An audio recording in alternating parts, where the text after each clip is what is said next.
terang, saya sampai terkencing. Jadi basah, kain yang saya pakai itu basah karena saya kan terkencing gitu loh Pak. Nah, waktu saya ngomong in the name of Jesus, saya nggak bisa ngomong datanglah kerajaanmu, jadilah kehendakmu, nggak bisa gitu. Shalom Bapak Ibu dan saudara-saudara yang dikasihi Tuhan Yesus Kristus. Penyesatan memang ada, tetapi cilakalah mereka yang membuat penyesatan itu. Iblis hadir menyerupai domba, tetapi oleh hikmat dan kasih karunia Roh Kudus yang menyertai kita, dari buahnya lah kita boleh mengerti dari pengajaran-pengajaran yang diberikan kepada setiap orang. Kita simak setiap video yang ada dengan membuka hati, membuka mata, dan membuka telinga, supaya kita beroleh pengajaran dan pembelajaran dari setiap apa yang boleh kita simak. Shalom. Iya, apa kabar Pak? Luar biasa kami ya, Pak. Ya, haleluya, Ya. luar biasa ya. Pak Arthur ini seorang musisi dan juga anaknya beliau, saya pikir juga semua teman-teman kenal, yaitu Tessa Kaunang, dan ini adalah orang tua daripada Mbak Tessa Kaunang. Terima kasih sekali lagi buat Pak Arthur dan buat Baik. Ibu, dan yang pada kesempatan ini Ibu yang akan bersaksi, tapi akan didahului sedikit oleh penjelasan daripada Bapak Arthur.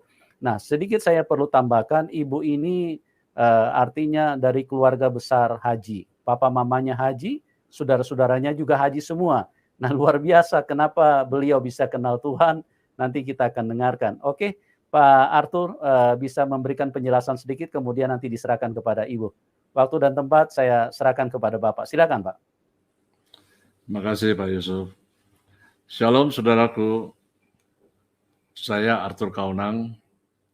Saya dahulu adalah seorang musisi, namun sampai sekarang pun saya seorang musisi karena itu talenta dari Tuhan.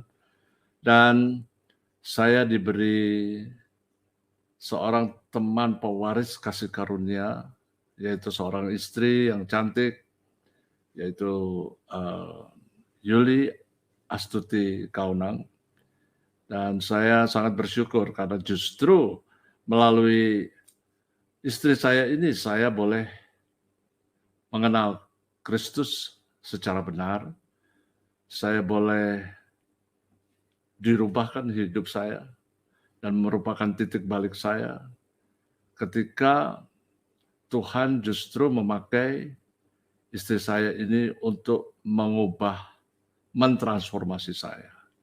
Sehingga ketika saya yang dipercaya oleh Tuhan sebagai imam, sebagai raja, sebagai nabi itu bertobat total, maka seluruh isi rumah pun dipulihkan. Ketiga anak saya semuanya dipulihkan dan kembali kami menjadi satu keluarga yang utuh, keluarga yang takut dan hormat kepada Tuhan. Dan yang terutama yang menjadi satu hal yang luar biasa bagi saya adalah bagaimana cara kerja Tuhan untuk memakai istri saya untuk menyelamatkan seisi rumah ini. Dan tidak usah berlama-lama, saya akan panggilkan Pendeta Yuli Kaunang.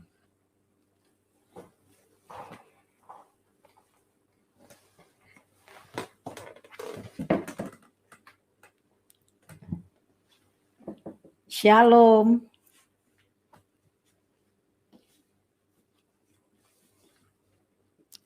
Ya, shalom Ibu.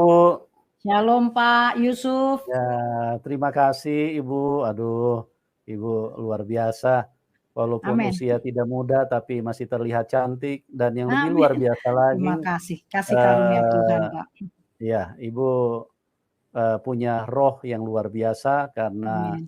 bagaimana tadi Pak Arthur sudah menceritakan dari orang yang istilahnya hidup ya maaf hancur-hancuran, tapi lewat seorang istri yang dipilih Tuhan juga dari latar belakang yang antikris ya, artinya orang yang tidak percaya Tuhan Yesus, tapi Tuhan boleh memilih luar biasa dan Tuhan pakai Ibu untuk menyelamatkan keluarga. Dan ibu ini adalah ibu kandung dari Mbak Tessa Kaunang ya. Luar biasa. Terima kasih sekali lagi buat Ibu yang sudah bermurah hati yang hadir di dalam channel kami. Ibu bisa menceritakan bagaimana Ibu bisa kenal Tuhan, dan mungkin dimulai dari dari latar belakang dulu. Karena Ibu punya keluarga juga bukan keluarga kaleng-kaleng, tapi keluarga yang luar biasa ya. Artinya seorang muslim yang taat, karena satu keluarga besar haji semua. Ya. Oke Bu, waktu dan tempat saya tidak perpanjang lagi, saya serahkan kepada Ibu, biar Ibu yang menceritakan secara langsung. Silakan Ibu. Shalom, nama saya Yuli Astuti Kaunang, umur 68 tahun. Saya orang Jawa asli, maksudnya ibu saya dari Purworejo, ayah saya dari Purwokerto. Kemudian saya memiliki 7 bersaudara, semua dibesarkan di Surabaya. Jadi akhirnya kami menjadi arek-arek Surabaya lah gitu. Dan kedua orang tua saya adalah dari Muslim. Saya dilahirkan dari kedua orang tua yang Muslim. Keluarga saya semua 7-7-nya juga Muslim. Mereka semua sudah menyandang haji dan hajah. Bapak dan Ibu, di iman saya yang dahulu, saya menjalankan semua prinsip-prinsip di iman saya. Terutama di dalam menjalankan sholat, ya saya harus menjalankan sholat 7 waktu. Kalau saya mengatakan, bagi saya sholat itu 7 waktu. Orang lain mungkin mengatakan 5 waktu, ya saya 7 waktu. Karena selain sholat 5 waktu, ya saya menjalankan sholat pada pagi hari, sholat duha, dan kemudian sholat tahajud. Tidak pernah absen. Karena kami selalu sekeluarga begitu. Ini bukan ajaran ya, bukan ajaran dari contoh dari kedua orang tua saya, tapi ayah saya yang seorang komandan marinir, ini perintah. Jadi kalau perintah itu pasti harus dilakukan. Kalau nggak dilakukan ya tahu konsekuensinya, pasti dihajar habis lah sama ayah saya. Kemudian sebagai seorang Muslim yang harus menjalankan semua prinsip-prinsip dari iman saya yang dahulu, saya juga harus membaca Al-Quran. Nah, saya menyelesaikan Al-Quran sampai khatam 2. Ya, kalau di iman kita sekarang ini dari Kejadian sampai Wahyu selesai. Kemudian saya menjalankan puasa ketika saya setiap menjelang Lebaran kami harus menjalankan puasa. Kemudian kami harus pergi naik haji. Saya sudah melakukan umroh, ya, dan tapi baru sekali karena kemudian nggak lama kemudian ayah ibu saya meninggal. Dan semua itu prinsip-prinsip itu sudah saya lakukan. Nah, namun satu hal yang ingin saya sampaikan kepada Bapak dan Ibu menjelang saya masuk di dalam perguruan tinggi. Nah, ini perubahan besar terjadi dalam hidup saya, di mana komunitas saya yang kebanyakan Kristen ini sebetulnya memiliki pengaruh besar dalam hidup saya. Kenapa saya memilih Universitas Kristen Indonesia pada waktu itu, padahal saya juga mendaftar pada waktu itu ke UI dan saya diterima di jurusan psikologi, tetapi saya tidak ambil, malah saya justru memilih sastra Inggris di UKI dan saya menyelesaikan tepat waktu.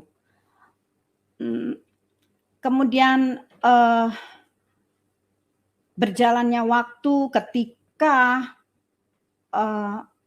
ayah saya yang sebagai komandan marinir di Gubeng Surabaya dipindahkan ke Jakarta dan menjabat sebagai Wadan Kormahankam, wakil komandan dari Hankam. Waktu itu komandannya Bapak Herman Saren Sudiro dan ayah saya wakilnya. Jadi Wadan Kormahankam demikian. Dan akhirnya seluruh keluarga dipindahkan ke Jakarta dan saya melanjutkan perguruan tinggi saya di Jakarta. Hari demi hari ada satu perubahan dalam hidup saya ketika saya sedang menjalankan sholat. Bahkan saya ini memang paling senang berpuasa. Bukan karena saya ingin diet, saya pengen langsing, no, bukan masalah itu, tetapi yang terlebih utama seringkali saya ingin menjadi seorang yang memiliki kepekaan dalam hidup, peka di dalam hal bersosialisasi, ya, secara individu ya saya sendiri ingin memiliki pendengaran-pendengaran yang lebih spesifik, terutama dalam hal agama. Nah, saya merasakan pada waktu itu ketika saya tinggal di Surabaya, karena saya berkenalan dengan Pak Arthur ini sejak kelas 5 SD. Nah, rumah saya di Surabaya di Jalan Opak itu tidak jauh dari gereja Ebenezer, GPIB Ebenezer Surabaya. Nah, gereja GPIB Ebenezer ini adanya di Jalan Bintoro Surabaya. Pak Arthur dan keluarganya, saya lihat sering kalau lagi main gitu hari Minggu tiba-tiba mereka harus pulang, cepat-cepat mandi dan mereka harus ke gereja. Nah, saya melihat di situ mereka juga orang-orang yang taat ya. Saya melihat seperti itu. Tapi just itu aja yang saya lihat sekilas pandang. Kemudian waktu saya berada di Jakarta ketika saya sedang taraf menyelesaikan program S1 saya di UKI, saya tinggal di sebelahnya gereja Immanuel di Gambir. Nah, saya sering memandang dari sebelah karena saya waktu itu tinggal pada waktu itu namanya Hotel Sario. Ayah saya masih mendapat tempat di sana sebelum mendapat rumah dinas di Jalan Queenie. Nah, saya sering memandangi gereja itu. Tiba-tiba ada satu magnet yang menarik saya untuk saya ingin tahu dalamnya gereja itu. Dan sehingga saya percaya oleh tuntunan Roh Kudus, tiba-tiba pada waktu hari Minggu, saya mandi pagi-pagi, karena biasa saya menjalankan sholat itu pagi ya, kita semua selalu bangun jam 3:30, kita menjalankan sholat jam 4 pagi. Saya justru mandi pagi-pagi, saya dengan sukacita saya masuk aja, padahal belum dibuka. Tapi ternyata ada tukang sapu di situ yang membuka, nah saya masuk aja. Nah ternyata gereja itu untuk ibadah pertama dimulai jam 6 pagi. Nah pada waktu saya masuk, ya tentu saja belum ada orang yang, bahkan pengerjanya pun belum datang. Jadi saya aja yang datang, saya duduk dulu kan gereja Immanuel modelnya kan ada seperti trap gitu ya. Nah saya duduk di situ, ketika dibuka pintu pertama kali, saya lari masuk ke situ. Dan di situ saya merasakan ada satu keteduhan yang luar biasa dan satu perasaan yang saya tidak bisa gambarkan ya. Bagaimana perasaan saya pada waktu itu, saya merasa tenang saja begitu. Nah disitulah saya memandang-mandang sambil saya memejamkan mata saya. Di situ saya seperti saya sedang berbicara dengan seorang sosok ya, tapi saya nggak tahu siapa itu. Nah, saya seperti berhadapan seperti itu. Dia jauh di sebelah sana, tapi saya nggak terus, oh ini orangnya pakai baju putih atau apa. Tapi saya ngerasakan dalam roh ada seorang sosok yang memandang saya dan saya memandang dia. Kemudian saya ngobrol aja gitu loh. Terus akhirnya saya merasakan, oh ini ya yang namanya gereja. Itu yang saya melihat sebuah gereja ya. Nah kemudian baru berdatangan jemaat. Nah saya di situ mulai saya ikut-ikut aja puji-pujian. Ya saya pertama kali mengenal agama Kristen ya dari gereja GPIB. Jadi dari situ lepas dari bagaimana mereka punya liturgi, tapi saya di situ hanya mau melihat aja sosok yang tadi itu gimana, gitu loh. Nah setelah selesai ya saya pulang. Nah setelah pulang tidak terjadi apa-apa, biasa-biasa saja buat saya. Tapi pada malam ketika saya mau menjalankan sholat tahajud, di situ tiba-tiba Al-Quran yang sedang saya baca itu bisa berganti dengan Alkitab. Yang saya heran bisa berganti dengan Alkitab. Saya nggak tahu, ya memang nggak ada, kalau di rumah saya nggak ada, tentunya nggak ada Alkitab. Cuman tulisan itu kok nggak tulisan apa ya, maksudnya Al-Quran, maksudnya bukan tulisan Arab begitu ya. Tetapi malah di situ saya ngelihat, loh kok seperti di situ ada tulisan, nanti di situ ditulis ada Yakobus 1 ayat 12. Loh, ini maksudnya apa ya? Saya pikir gitu. Maksudnya apa? Nah, oke, saya masih diam-diam saja, hanya saya simpan aja. Kemudian waktu saya masuk kuliah, bagaimana komunitas saya semuanya Kristen, dan disitulah mereka mahasiswa-mahasiswa itu kebetulan di umur seperti saya 17 tahun, ya menjelang 18 tahun, rupanya mereka semua belum di CD, belum mengikuti katekesasi. Lalu mereka ngajak saya, mau ikut nggak ke gereja Paulus? Ngapain? Saya juga ngomong gitu, ngapain? Terus ya udah ikut aja, kan aku dengar kamu pacaran ya sama Arthur, orang Kristen, kan kamu pasti nikah sama Arthur. Oh ya belum tentu, saya nikah sama Arthur, saya bilang gitu. Saya di sini hanya mau menyelesaikan apa yang menjadi tugas saya, yaitu pendidikan saya gitu. Nah, tapi ada dorongan untuk ikut pengen tahu gitu loh. Akhirnya saya ikut. Nah, waktu mereka rame-rame menuju ke gereja GPIB Paulus di Jalan Taman Suropati, ya saya ikut juga duduk. Nah, tentu harus mendaftarkan yang ikut katekesasi. Ya saya ikut aja daftar. Tetapi saya terus berpikir karena ya kita orang yang berpendidikan, seorang mahasiswa, tentu kami penuh dengan analisa.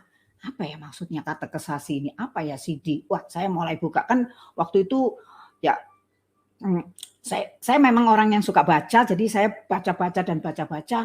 Terus maksudnya begini, orang yang sudah dewasa mereka diharuskan kalau di iman Kristen itu ikut yang namanya katekesasi, katanya, kemudian nanti diakhiri dengan DCD.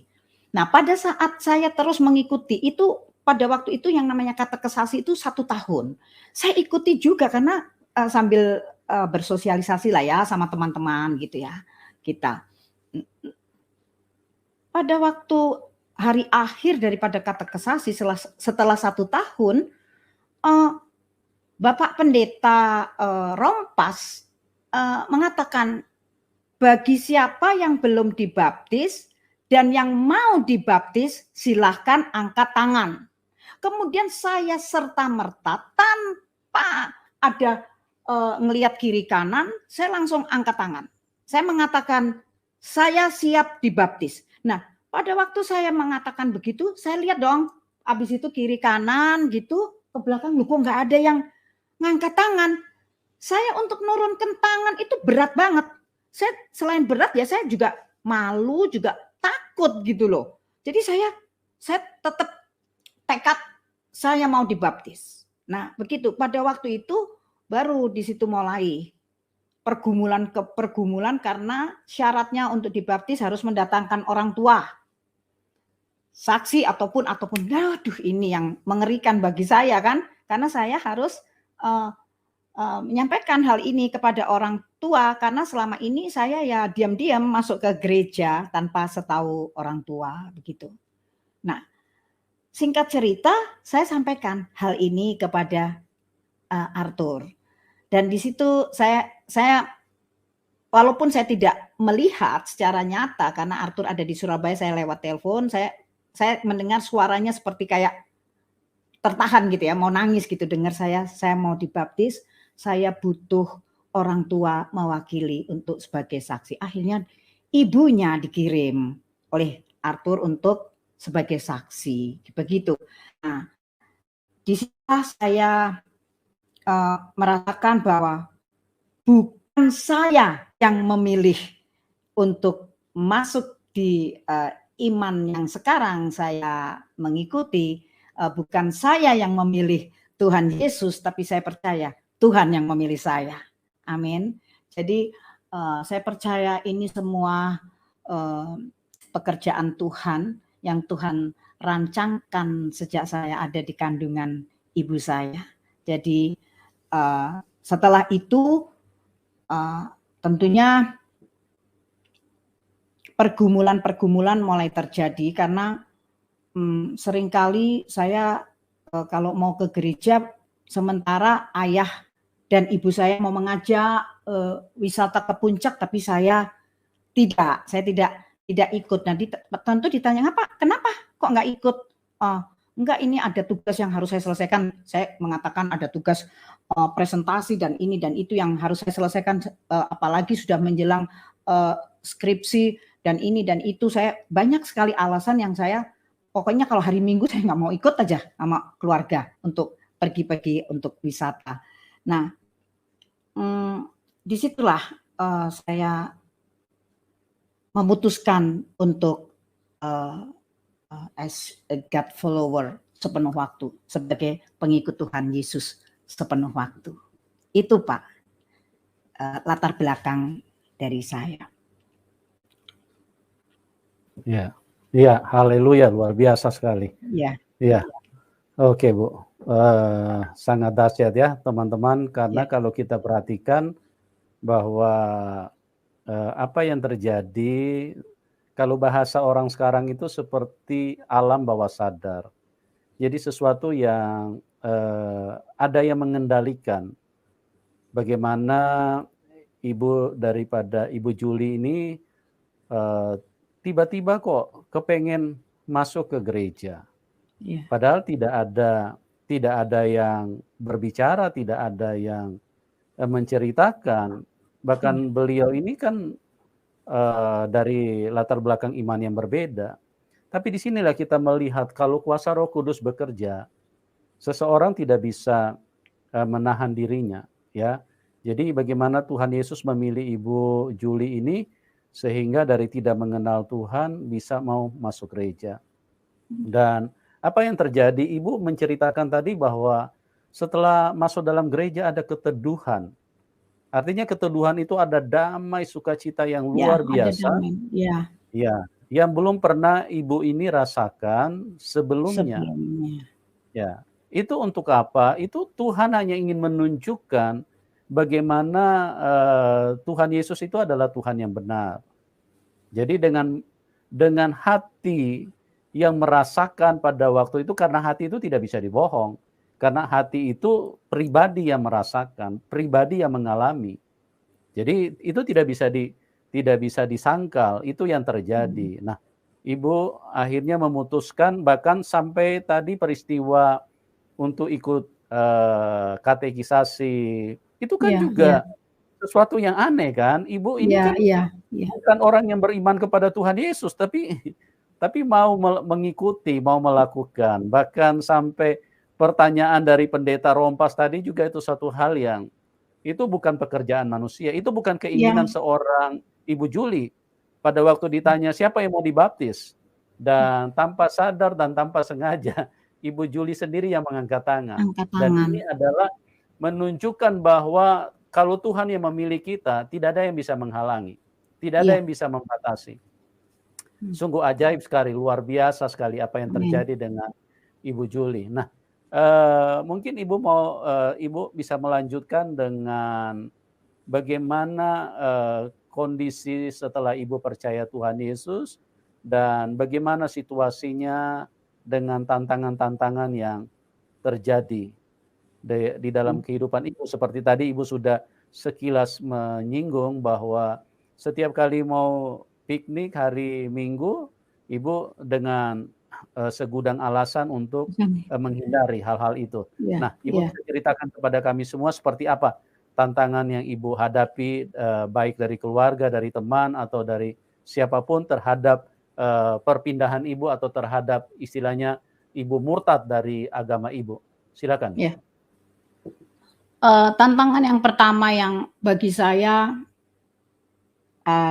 yang sangat pada waktu itu sangat betul-betul saya merasa terluka ya pada waktu itu. Tetapi walaupun saya terluka, tapi saya kok merasakan tetap ada damai sejahtera gitu ya.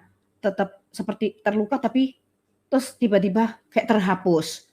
Nanti melihat sikap kakak saya yang ngomongnya sinis,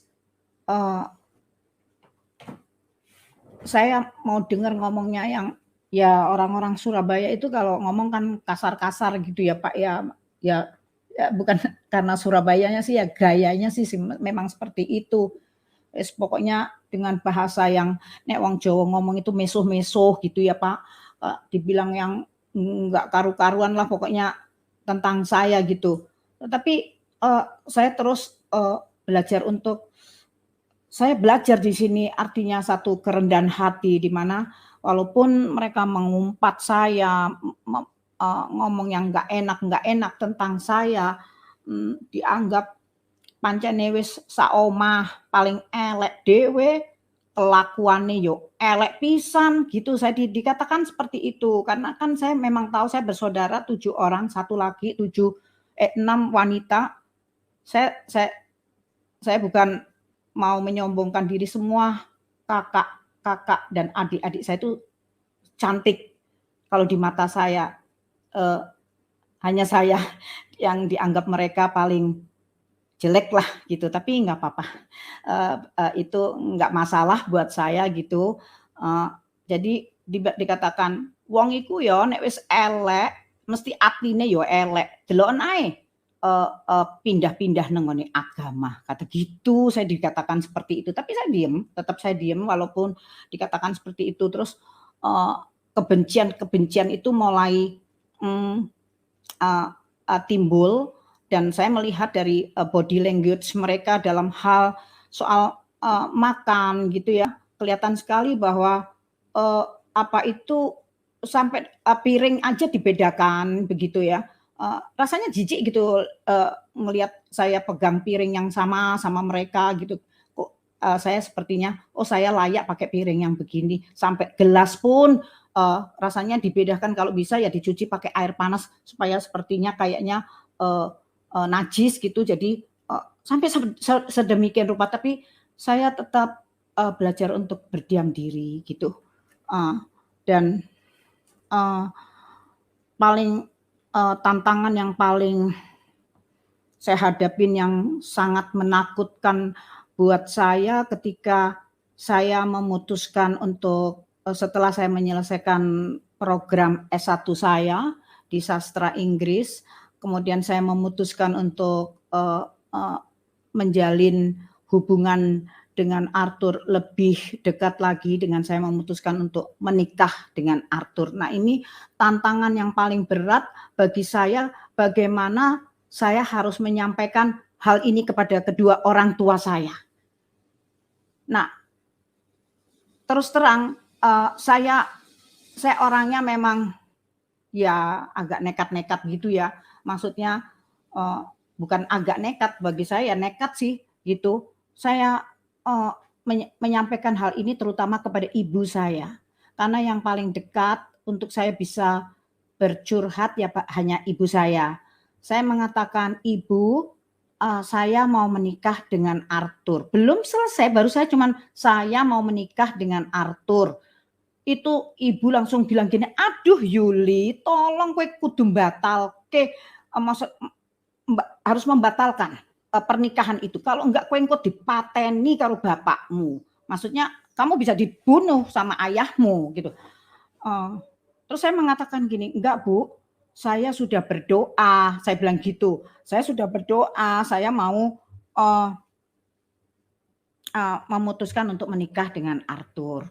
Nah, akhirnya hal ini tentunya sudah disepakati dengan Arthur juga menyampaikan kepada keluarganya. Kalau keluarganya ini mendukung pernikahan saya dengan Arthur. Karena keluarganya ini keluarga yang saya melihat keluarga yang semua berpendidikan tinggi. Dan mereka berharap Arthur pun juga mendapatkan pasangan hidup yang paling sedikit memiliki pendidikan sarjana. Dan saya dari latar belakang pendidikan sarjana.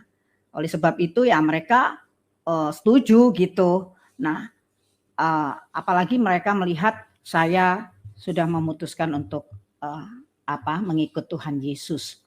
Semakin setuju. Nah, dari pihak keluarga Arthur setuju, tetapi dari pihak keluarga saya ini tantangan beratnya, saya memberanikan diri dengan mengirim undangan. Loh, kan kalau orang mau menikah itu pasti ya harus ada izin kepada orang tua, lalu rembukan, kan orang Jawa bilang itu rembukan itu ya meeting gitu ya, berbincang-bincang dulu gitu, setuju apa tidak. Ini enggak, saya langsung main jalan aja pintas gitu, dengan saya mengirimkan undangan yang sudah dicetak oleh Arthur dan tentunya dari keluarganya, persiapan dari keluarganya. Nah, ketika undangan itu saya sampaikan kepada ibu itu sudah nangis itu yang pokoknya nggak berhenti-berhenti. Kemudian saya pergi dengan pikiran saya nanti malam saya mau pulang. Tapi malam itu perasaan saya nggak berani pulang, Pak. Karena saya merasakan, aduh, ada malapetaka nih yang terjadi ketika Bapak baca undangan ini. Nah, kemudian waktu saya malam-malam telepon, "Bu, saya Yuli, saya mau tanya, Bapak sudah baca Bu undangannya?" Wah, ibu itu cuma isinya menangis aja, Bang. Yul batalno, katanya bilang gitu. "Enggak Bu, aku udah tekad untuk mau menikah dengan Arthur di gereja." Saya ngomong gitu. Wah, ibu pokoknya isinya menangis saja gitu. Nah, pokoknya gini Pak ya, singkat cerita. Pada waktu pemberkatan nikah itu akan dilangsungkan, saya menikah di gereja GPIB Maranatha Surabaya pada tanggal 3 Maret 1976. Nah, di ruangan pastoral itu sudah semua keluarga dari pihak Arthur Kaunang sudah penuh, lengkap, ayah ibunya ada, hanya keluarga saya yang nggak ada.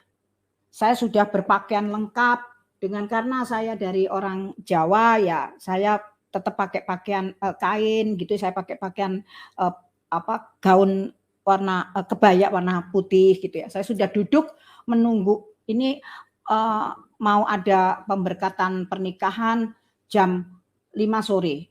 Kemudian di ruangan itu tentunya harus menunggu dari pihak orang tua gitu. Nah, tetapi waktu saat menunggu 20 menit saya lihat nggak hadir. Karena saya berpikir, tapi saya ada keyakinan pasti Bapak dan Ibu hadir gitu loh. Saya dalam keadaan seperti itu pasti Bapak dan Ibu hadir. Kemudian 20 menit, 30 menit, sampai 1 jam nggak datang. Yang ada malah saya dipelototin sama keluarganya dari keluarga pihak Arthur itu yang tante-tantenya itu kan bagi saya itu serem banget gitu loh Pak. Karena saya gimana ya, saya sendiri orang Jawa gitu ya, yang saya dari orang Muslim, saya sudah memutuskan diri untuk pindah ke agama Kristen, kemudian saya mau menikah, tapi hanya soal menunggu waktu aja mereka juga udah nggak sabar aja gitu. Saya udah gelisah, saya bingung, tapi saya tetap gini, in the name of Jesus. Saya bisa ngomong gitu, in the name of Jesus. Saya cuman ya itu aja yang bisa saya ucapkan, saya nggak bisa ngomong apa-apa lagi gitu. Terus sampai karena sudah 1 jam lebih sudah harus dimulai itu pemberkatan pernikahan, saya tentunya sampai terus terang, saya sampai terkencing. Jadi basah, kain yang saya pakai itu basah karena saya kan terkencing gitu loh Pak. Nah, waktu saya ngomong in the name of Jesus, saya nggak bisa ngomong datanglah kerajaanmu, jadilah kehendakmu, nggak bisa gitu. Tuhan, bila engkau berkenan atas pernikahanku, datanglah engkau ya Roh Kudus, penuhi ruangan ini dengan hadiratmu. Saya hanya cuman bisa ngomong gitu, tapi saya tunduk kepala, orang Jawa bilang dingklu aja gitu. Soalnya saya bingung Pak. Baru saya ngucapkan kayak gitu, saya dengar suara mobil Jeep, satunya ada 2 mobil, ayah saya pakai sedan ya, satunya ada Jeep, isinya ada 1 batalion tentara. Ya 20 gitu, maksudnya 20 itu 1 batalion atau 1 kompi itu. Lah tuh saya pikir, lah mau diapakan? Saya kan karena gereja GPIB Maranatha itu dikelilingin dengan jendela semua. Pada waktu itu nggak ada Pak AC-AC-an gitu, nggak ada. Jadi sementara kan jendela dibuka semua. Nah, saya pikir, loh, saya kan atau saya bisa dari ujung mata saya bisa ngelihat ke jendela. Saya ngelihat tentara-tentara itu turun sambil ngokang senjatanya tuh cekrek gitu. Aduh, saya bikin, waduh Pak, tambah mules perut saya. Saya nggak tahu Arthur mungkin ngomong apa, saya udah nggak denger, yang ada saya keringet dingin saya tuh keluar. Saya cuman gini, Tuhan tolong. Saya cuman ngomong, Tuhan Yesus tolong. Saya cuman ngomong gitu. Sampai kalau saya harus mati di sini, saya harus apa? Ya udah pokoknya Tuhan Yesus tolong. Saya cuman ngomong gitu. Terus tapi saya lihat, saya kenal betul langkah kaki ayah saya, suara sepatunya, saya dengar jalan, tapi saya nggak berani ngelihat ke jendela. Kami ada di ruangan itu. Terus nggak lama kemudian, saya dengar ibu saya jalan. Dan saya sempat ngelihat, berusaha mencuri pandangan ke jendela, saya ngelihat selendangnya ibu saya warnanya biru itu kayak melambai gitu. Wih, ibu saya ada, ayah saya ada. Saya terus tunduk, saya udah kepala udah nggak karu-karuan gitu ya rasanya. Terus saya dengar ayah saya masuk dari ini ajudan ayah saya sudah nunggu di pintu dengan pakai senjata kayak apa gitu ya. Saya pikir ini apa sih, kok kayak perang aja, saya pikir gitu, kayak penjahat apa gitu loh. Saya ini gitu kok pakai dijaga-jaga seperti gitu. Terus akhirnya waktu saya ingat namanya Pak Budi sama Pak Ngatimin itu loh, ajudan ayah saya berdiri ketika ayah saya mau masuk. Ketika ayah saya masuk, saya sempat ngelihat ke kiri, tiba-tiba ayah saya menuju ke tempat di mana harus tanda tangan. Dan saya lihat ayah saya menandatanganin surat persetujuan dan di sana ditulis, ya, saya menyetujui anak saya menikah. Wah, luar biasa. Saya sempat, Yesus, Engkaulah Tuhan dan Juru Selamat saya. Itu. Amen. Dan saya percaya, Pak, Tuhan benar-benar memilih saya. Ya, saya Gitu, sangat Pak. kagum melihat karya Tuhan begitu ajaib di dalam hidup Ibu. Bagaimana Amin. Dia menyatakan mujizatnya, dia menyatakan dari orang tua yang menentang, istilahnya tidak menyetujui, Tapi di situ Tuhan menyatakan di dalam hati ibu, di dalam roh ibu, bahwa memang Pak Arthur adalah pilihan untuk menjadi pasangan hidup daripada ibu sendiri. Dan Ya. itulah Tuhan yang luar biasa. Oke Bu, bisa dilanjutkan lagi. Kemudian setelah itu bagaimana tantangan-tantangan selanjutnya Ibu hadapi? Kemudian ketika saya masuk di dalam lembaga pernikahan, yang saya berpikir, saya punya ekspektasi, wah ketika saya menikah, saya akan mengalami yang namanya honeymoon, saya akan, yang namanya sebuah pernikahan bagaimanalah kita udah bisa merasakan. Namun yang terjadi malahan dibaliknya Pak, di mana hari pertama ketika saya menikah dengan Pak Arthur, justru hari pertama Pak Arthur melakukan kekerasan di dalam rumah tangga terhadap saya. Karena pada hari itu tiba-tiba Pak Arthur buka jasnya, saya pikir ya saya mau merasakan namanya honeymoon gitu ya Pak, ya, namanya habis menikah gitu ya, baru menyelesaikan pesta, saya sudah diberkati di gereja dan secara hukum saya juga sudah mencatatkan di catatan sipil, jadi saya memang sah menikah dengan Arthur begitu. Saya melihat, loh ngapain juga kok pergi gitu, bukannya diam-diam aja di kamar gitu maksudnya. Waktu saya pegangi kakinya karena dia mau pergi, itu malah karena dia menghadap ke sana, saya loh kakak, kamu mau kemana? Saya bilang gitu. Nah dia kan pakai sepatu large Pak waktu menikah gitu ya. Itu saya malah waktu saya pegang begini, malah kakinya tuh dihentakkan kena ke sini saya. Ke sini saya, di sini ini ada robek, ini robek ini. Nah, itu. Tapi saya nggak pergi ke rumah sakit untuk menjahitkan, saya cuma tempel dengan plester waktu itu, nggak lakbanan apa, kok lakban salon apa pas. ya?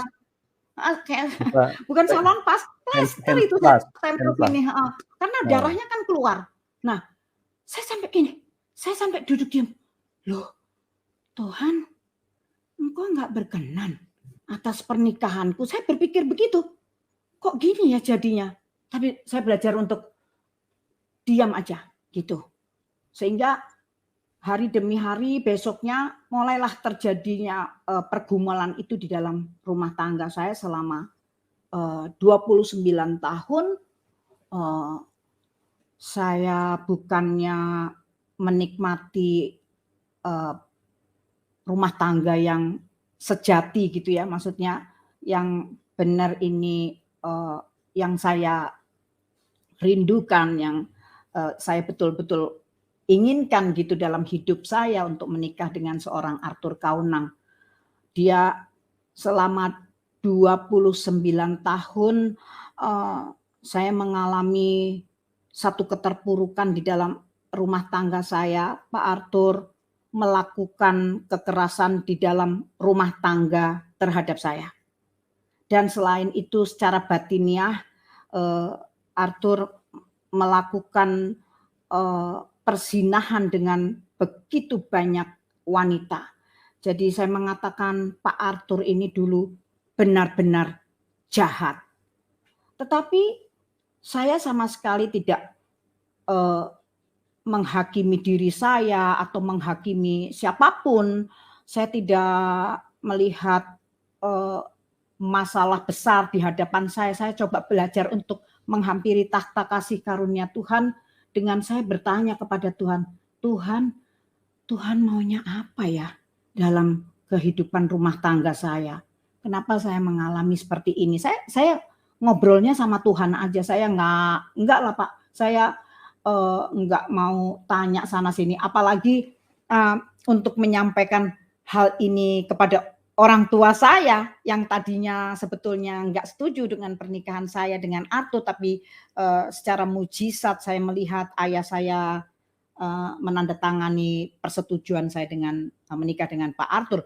Masa tiba-tiba kalau Arthur melakukan hal yang sangat mendukakan hati Tuhan terhadap saya mau lapor-lapor gitu kepada keluarga saya nggak mau seperti itu.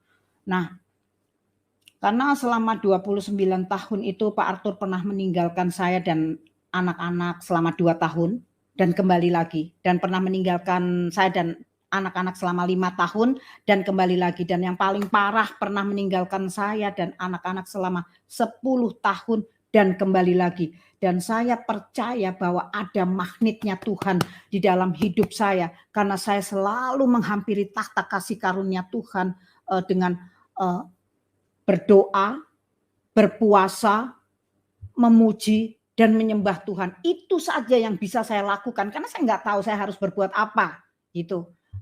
Saya selalu lakukan 4 hal itu, dan saya berdoa untuk Arthur, untuk keselamatan Arthur dimanapun Arthur berada, walaupun dia sering pergi-pergi meninggalkan saya dan anak-anak.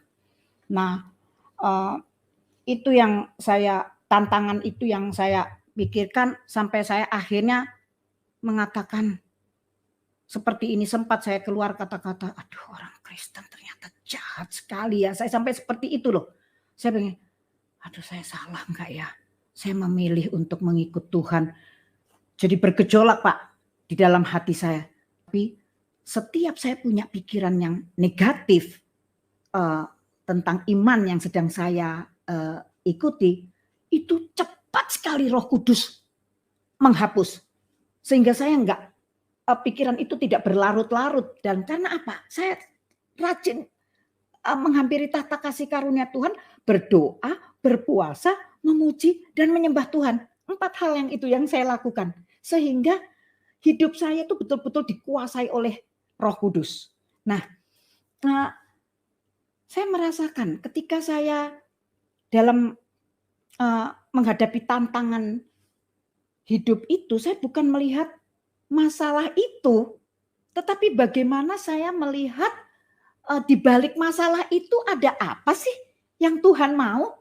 Kenapa malah saya melihat masalah itu? Nah, itu bagi saya itu satu anugerah kalau saya diberi hikmat itu, karena saya selalu datang kepada Yesus. Mungkin kalau saya nggak salah rajin gitu ya datang menghampiri tahta kasih karunia Tuhan, mungkin saya nggak dapat hikmat itu. Oleh sebab itu saya belajar terus aja, dan kan saya mulai mempelajari Alkitab ya Pak. Saya belajar tentang melihat sebuah Alkitab dari pemahaman saya baca dari Kejadian sampai Wahyu. Ini esensi dari Alkitab itu bicara soal hati. Jadi bagi saya ya, pemahaman saya. Jadi saya belajar untuk bagaimana saya menguasai hati saya. Bagaimana saya mengendalikan hati saya ketika saya menghadapi problem besar dalam kehidupan saya, di mana suami yang menikahi saya secara sah kok malah melakukan hal yang mendukakan hati Tuhan gitu. Nah, oleh sebab saya selalu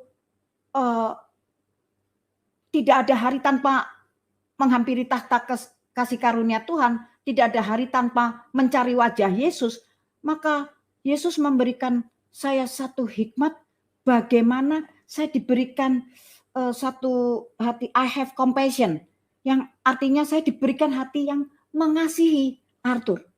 Jadi walaupun Pak Arthur melakukan hal yang sungguh mendukakan hati Tuhan terhadap saya secara fisik dan secara batiniah, tetapi belum pernah keluar dari mulut saya kata-kata cerai. Kenapa Pak? Karena saya takut kepada Tuhan, dan selain itu saya sangat mengasihi Tuhan.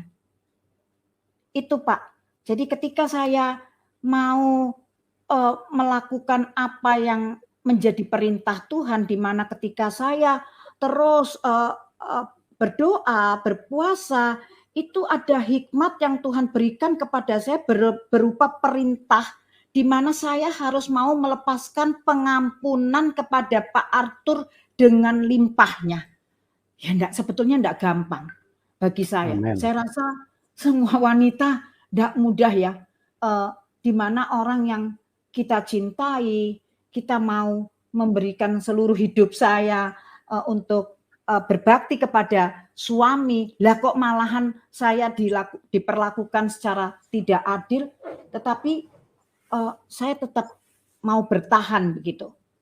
Karena saya percaya bukan hak saya untuk membalas apa yang diperlakukan Arthur terhadap saya. Kita semua belajar ya Alkitab bahwa pembalasan itu adalah hak Tuhan. Jadi ketika saya mengembalikan semua itu kepada penciptanya, di mana biarlah saya melakukan bagian saya dengan saya berdoa untuk saya sendiri, berdoa, belajar untuk berdamai dengan diri saya sendiri, di mana saya mau melepaskan pengampunan kepada Pak Arthur dengan limpahnya. Saya tetap memeluk ketiga anak saya untuk menghampiri tahta kasih karunia Tuhan gitu ya. Walaupun mereka masih bayi kecil-kecil semua, saya ajak, saya peluk mereka untuk berdoa terus, dan akhirnya Tuhan melakukan bagiannya, yaitu saya melihat saya betul-betul menerima mujizat yang paling terbesar ketika saya taat dengan apa yang Tuhan perintahkan kepada saya, mau melepaskan pengampunan dengan limpahnya, yang artinya terus-menerus tanpa syarat, artinya saya nggak ada syarat apapun terhadap Arthur, maka Tuhan melakukan bagiannya, yaitu Pak Arthur dilepaskan dari belenggu roh persinahan dan sekaligus dilepaskan dari belenggu roh kekerasan di dalam rumah tangga. Dan mujizat yang terbesar yang saya terima yaitu Pak Arthur dikembalikan kepada saya. Ya, ini sebuah mahkota kehidupan bagi saya, dan saya sekarang menerima cinta yang sejati dari Pak Arthur Kaunang karena ada ketaatan. Saya percaya di balik mujizat ada ketaatan yang harus dilakukan. Amin. Luar biasa sekali. Jadi Tuhan bekerja secara ajaib, di mana yang terjadi dengan Ibu Julie sesuatu yang sungguh tidak masuk di akal manusia, karena secara manusia beliau sudah istilahnya mengesampingkan orang tua, mengesampingkan imannya yang sebelumnya, tetapi justru mendapatkan satu kenyataan bahwa apa yang beliau harapkan tidak kunjung datang, artinya kebahagiaan dengan memilih imannya yang baru. Bahkan artinya sempat mendapatkan tekanan dari orang tua. Tetapi di sini kita melihat bahwa kuasa Tuhan melampaui semua yang ada di dalam seseorang. Beliau, Ibu Julie ini benar-benar mendapatkan kasih karunia yang luar biasa, sehingga beliau tetap memandang kepada Tuhan. Dan apa yang terjadi seperti yang beliau sampaikan, bahwa tidak pernah keluar kata cerai. Karena apa? Karena memang Ibu Julie ini orang pilihan Tuhan. Kalau bukan Tuhan yang memilih, tidak mungkin seperti itu. Jadi disinilah kita melihat kebesaran Tuhan Yesus yang hadir di dalam hidup beliau. Nah, Bu Julie, kira-kira selama ini yang membuat Ibu teguh ya untuk tetap percaya kepada Tuhan Yesus, pastikan ada tidak sedikit mujizat-mujizat yang dinyatakan kepada hidup Ibu. Yang salah satunya tadi Ibu sudah ceritakan bahwa Pak Arthur dikembalikan ke Ibu. Nah, kira-kira mungkin 1-2 mujizat apa yang paling membuat Ibu kokoh dan menjadi tidak tergoyahkan bahwa ini iman saya adalah iman yang benar dan saya tidak mungkin salah gitu loh. Karena pasti lewat mujizat-mujizat itu Ibu diyakinkan bahwa ini adalah Tuhan yang benar, yang saya percaya, yang saya sembah. Ya, Ibu bisa bagikan kepada kami mujizat apa yang Ibu alami. Yang pertama, bagaimana Pak Arthur dikembalikan kepada saya, dan saya sekarang menerima cinta yang sejati dari Arthur Kaunang, dan saya sebagai saksi hidup, saya melihat dengan mata kepala saya sendiri ketika seorang Arthur Kaunang bertobat total dan menyerahkan hidupnya sepenuhnya kepada Tuhan. Saya melihat hidupnya sekarang hanya melayani dan melayani Tuhan sepenuh waktu. Dan ketika dalam pelayanan kami saya sudah melayani sejak tahun 2004, jadi sudah 17 tahun saya bersama Pak Arthur melakukan penginjilan kemana-mana. Kemudian saya mendapatkan satu mujizat di mana salah satu dari kakak kandung saya yang bernama Mbak Yarmani memberikan diri untuk dibaptis. Dan dia dari mulut bibirnya sendiri, dia bertanya kepada saya, Yul, aku nek mati engkau nengendi? Aku baptisen Yul. Saya tidak pernah memaksakan dia untuk dibaptis atau bagaimana, tapi saya percaya kita ini adalah suratan terbuka. Bagi saya, ketika saya terus saja melakukan apa yang menjadi perintah Tuhan, bagaimana kita harus mengasihi sesama, ya, bersikap adil kepada sesama, selalu membagi berkat kepada orang yang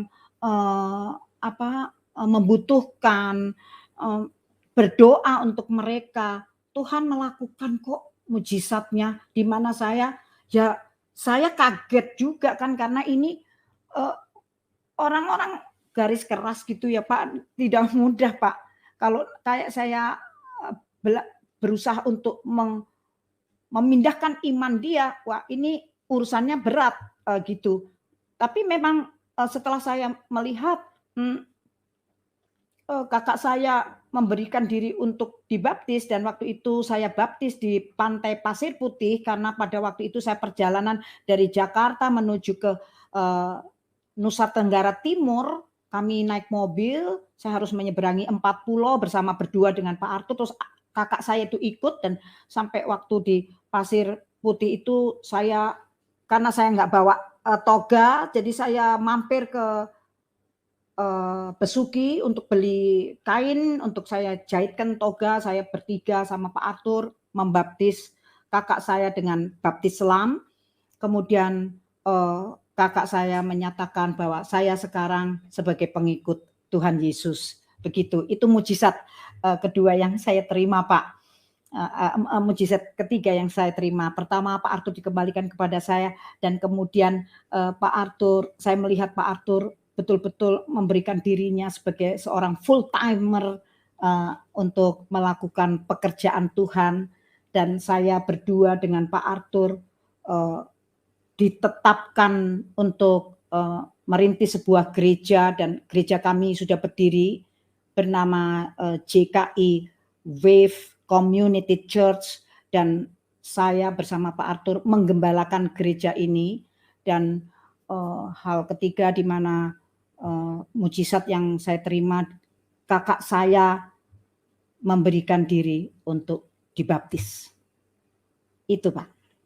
Iya, luar biasa sekali. Ya. Oh, haleluya. Tuhan Yesus terpuji. Ya. Namamu, karena nama Tuhan sangat ajaib. Jadi bagaimana kita sudah mendengarkan Ibu Yuli yang perjalanan imannya, dia bisa meninggalkan imannya yang dahulu dan tantangan-tantangan yang tidak mudah yang dihadapi, tapi karena beliau adalah orang yang dipilih Tuhan, karena kita lihat dari jalan cerita tadi bahwa itu bukan pekerjaan manusia, tidak masuk di akal. Bisa datang ke gereja dan bisa ikut katekisasi, bisa angkat tangan dan mau dibaptis, bahkan bisa berbeda pendapat dengan orang tua, bahkan orang tua ibu ini kan juga istilahnya bukan orang sembarangan, dari istilahnya dari kalangan militer. Ya, militer itu kan artinya didikan yang sangat keras, dan bagaimana beliau mengambil resiko untuk tetap berbeda pendapat, dan beliau mau mengikuti apa yang beliau yakini pada waktu itu tidak mudah sekali. Dan sangat tidak mudah, impossible kalau bukan pekerjaan Roh Kudus. Jadi itulah di dalam Tuhan Yesus kita mengalami kasih-Nya, mengalami kuasanya, dan kuasa Tuhan Yesus itu harus dialami. Karena kalau kita bilang Tuhan Maha Kuasa, tapi kita tidak pernah mengalami kuasa Tuhan, tolong dicek baik-baik. Jangan-jangan kita sedang menerima berita hoax, artinya kita sedang menerima berita bohong, bahwa Tuhan yang kita sembah adalah Tuhan yang benar. Tapi kalau Tuhan yang benar, ciri-cirinya, hakikatnya itu sangat terlihat, sangat simpel. Dia Maha Kuasa. Dan kalau kita bilang dia maha kuasa, ya kuasanya harus dialami. Ibu Yuli adalah orang yang mengalami kuasa Tuhan. Dan luar biasa, bukan saja Ibu Yuli, Pak Arthur Kaunang juga mengalami kuasa yang secara luar biasa yang mengubahkan kehidupannya. Nanti di waktu mendatang kita akan tampilkan kesaksian pribadi dari Pak Arthur Kaunang bagaimana kehidupan yang hancur-hancuran, kehidupan yang penuh dengan kekerasan di dalam rumah tangga, bahkan mungkin juga di tempat-tempat yang lain, dan beliau bisa diubahkan dan sekarang bisa menjadi pelayan Tuhan. Itu luar biasa sekali. Tuhan Yesus Amen. bekerja, kuasa Roh Kudus yang sudah mengubahkan keluarga daripada Bapak Arthur Kaunang. Oke, Ibu Yuli, terima kasih Iya, Pak. buat kesaksian yang luar biasa. Bagi Iya, Pak. teman-teman yang diberkati, silakan dukung karena Pak Arthur dan Ibu Yuli sedang giat-giatnya di dalam pelayanan dan membawa jiwa-jiwa begitu banyak untuk datang kepada Tuhan Yesus. Saya ucapkan terima kasih telah menonton video ini sampai habis. Dukung terus channel Hati yang Gembira dengan cara like, komen, dan subscribe. Tuhan Yesus Kristus memberkati kita semua. Amin.